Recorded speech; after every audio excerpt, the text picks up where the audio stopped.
बाली बेट Indonesia हा समुद्रात रत्नजडित कंठ फेकून द्यावा तसा एक पाचूंच्या बेटांचाच पुंजका आहे. पण बाली मात्र ह्या कंठ्यातील कंठमणी. इंडोनेशियातल्या बेटांच्या समूहात बाली बेट एखाद्या ठिपक्यासारखेच, आपल्या गोव्या एवढे आणि गोव्यासारखेच. आपल्या नृत्य, गायन, शिल्प, चित्र अशा विविध ललित कलांचा रंगीबेरंगी गोपिणारा ह्या बेटात भारतीय संस्कृतीचे किळे अवशेष आहेत असे म्हणणे हा या बेटांचा अपमान आहे.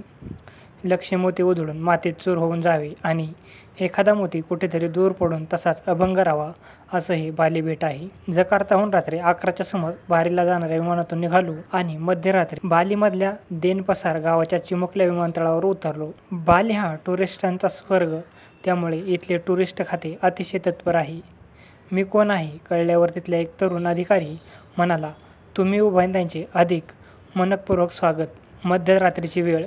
किर्र जंगलातून आमची मोटार समोरच्या वळणदार रस्ता काढत निघाली होती. भोवती मांडांच्या राया, मधूनच झापांचे झपरे असलेल्या झोपड्यांचा पुंजका मोटारीच्या दिव्याच्या प्रकाशातून दिसत नाहीस होई. माझ्या शेजारी बसलेल्या अमेरिकन म्हातारीने तेवढ्यात ओ वंडरफुल म्हणायला सुरुवात केली होती. एखाद्या रहस्यमय कादंबरीच्या पहिल्या पानातून जावे तसे सुमारे दीड तास त्या किर्र झाडीतून वाट काढत आमची मोटार सागर बीच हॉटेलच्या टुमदार बंगल्यापुढे आली आणि तिथल्या तरुण बाली सुंदरीने आमचे स्वागत केले. रात्रीचा 1.5-2 तास सुमार असेल, पण ती तरुणी आणि स्वागत विभागातले ते चपल तरुण चेहऱ्यावर जागरणाच्या यत्किंचितही ताण न दाखवता स्वागत करत होते. ह्या बेटात घड्याळ नावाची गोष्ट नाही हे लगेच लक्षात आली. त्यांनी आम्हा प्रवाशांच्या नेमलेल्या खोल्या दाखवून दिल्या. 5 मिनिटातच बाली बेटाने माझी घोरणे ऐकायला सुरुवात केली. पहाटे लवकर जाग आली.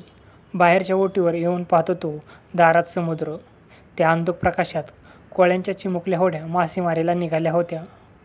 ओटीपुढच्या अंगणात मी फिरायला सुरुवात केली. फक्त देवळातला पहाटेचा चौघडा वाजत नव्हता, एरवी थेट गोवू.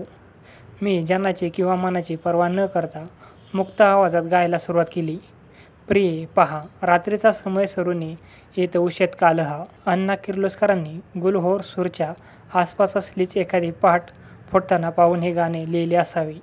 एखाद्या रम्य नाटकाची नांदी सुरू व्हावी तशी ती पहाट होती. पहाटेला स्वप्नांची परिसमाप्ती होते म्हणतात, पण बाली बेटातल्या त्या पहाटेने एका स्वप्नांची नांदी सुरू केली आणि चांगला आठवडाभर मी त्या बारीतल्या स्वप्नसृष्टीत वावरत होतो. असा सुंदर प्रदेश आणि इतकी अस्राप माणसे पुन्हा कधी पाहायला मिळणार? इंडोनेशियावर डचांनी राज्य केले, पण बालीला मात्र कोणी बदलू शकले नाही. कोणी म्हणतात डचांनी बालीचा म्युझियम पीस केला, ह्या बेटाचे प्रदर्शन मांडले, त्यांच्या चित्रविचित्र चाली तशाच ठेवल्या. टुरिस्टांचे आकर्षण कायम राहावे म्हणून असलेही कदाचित. पण जे आहे ते रम्य आहे, मनोहर आहे, निष्पाप आहे. पण आहे म्हणतात जीभ चाचरते, कारण सुधारलेल्या दुनियेकडून येणारे वारे बाली बेटावरून वाहू लागले आहेत. डोक्यावर विमाने घरायला लागलेली आहेत. रेडिओने त्यांना उरलेल्या जगाशी जोडले आहे. एखाद्या तंबूतला सिनेमाही फिरत असेल, शिवाय वर्तमानपत्रेही आहेत. हॉटेलातल्या त्या बगीच्यातून मी आणि माझी पत्नी नाटकातल्या बगीच्याच्या प्रवेशातून हिंडल्यासारखे हिंडत होतो.